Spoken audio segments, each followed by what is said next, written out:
Today's video is brought to you by The Cold Plunge. Use discount code DAVE150 at checkout at thecoldplunge.com. Immediately save $150 off your purchase. That's DAVE150 at thecoldplunge.com. There's also a link below this video. Today I want to talk about 8 ways you can vary your strength training program. So after you go through a functional mobility screening test and you get to know where your strengths and weaknesses are, then you're ready to start a strength training program.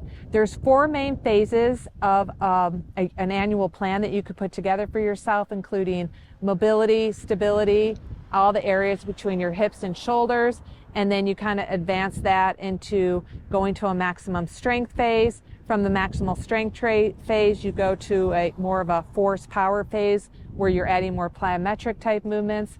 And then as you approach the race season, you go more into a maintenance phase. You should do strength training year round. You shouldn't just do it in the off season. During those 4 phases, there's ways to vary it, and that's what I want to talk about today. Number 1, you can vary your range of motion. Range of motion is the ability to go through the full body position that you're capable of doing. So if you're doing a push-up or a bench press, you want to go whatever your range of motion is based on your limitations. If you lack mobility in your shoulders or upper back, your range of motion may be limited, so that's something you want to work on. Same with a squat. You want to go through whatever range of motion that you're capable of doing. If your range of motion is limited due to an injury or lack of mobility in your lower back, you may only go down this far. But if you can do a full squat and you can go down where your hips are fairly lower to the ground and you have that 90-degree angle between your hip, knee, and ankle, then you want to do that full range of motion. The benefits of going through that full range of motion is to recruit more motor neurons, get more contractions, and really what's going to help with that range of motion is doing more mobility, flexibility, and dynamic warm-ups. The second thing that's going to vary your routine throughout the phases of the training are your volume. Volume, where I'm talking about volume here, is the number of repetitions. You start with higher repetitions, lighter weight. You phase into lower repetitions, heavier weight with longer rest periods. And then you phase into faster repetitions. You go into that more power plyometric phase, and then you go more into the maintenance phase, and the maintenance phase is going to be similar to the phase 1, which is mobility and stability. The third thing is training load. When I'm talking training load, I'm talking about the type of resistance that you're doing and the source of the training load, which is either going to be your body weight bands, weights, sleds, balls, BOSU balls, stability balls, a TRX, cables, free weights, machines.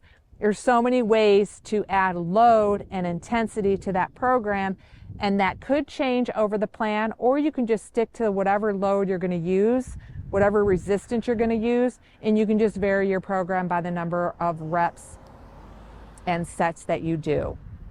Number 4, the tempo or the speed of how you're going to push and pull or contract your muscles. Number 5, the rest between sets and reps. Some phases you're going to take more rest, heavier weight in the maximum strength phase, whereas more of the stability, mobility phase and the strength maintenance phase is going to be higher reps, lower weight, less rest between sets. So you're going to do more rest as the weight increases. The 6th way to vary your routine is the order of exercises.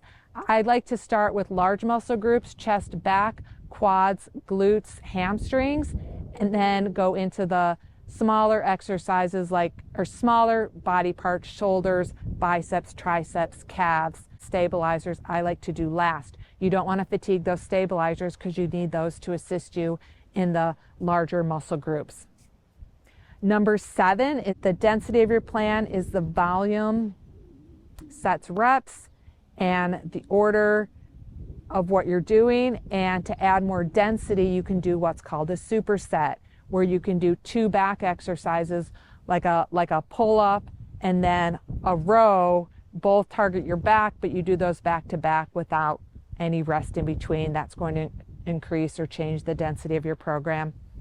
And number 8, the complexity of your program, making the exercises more difficult. So maybe when you start the plan, you're doing a band pull down, and then over the courses of the phases of the training, you're going to do a lat pull down machine, or you're going to do a pull up. So the complexity of the exercises gets harder as you get more into strength training program, just like your cardiovascular training, swim, bike, run, adds more intensity and more volume over the phases of the training.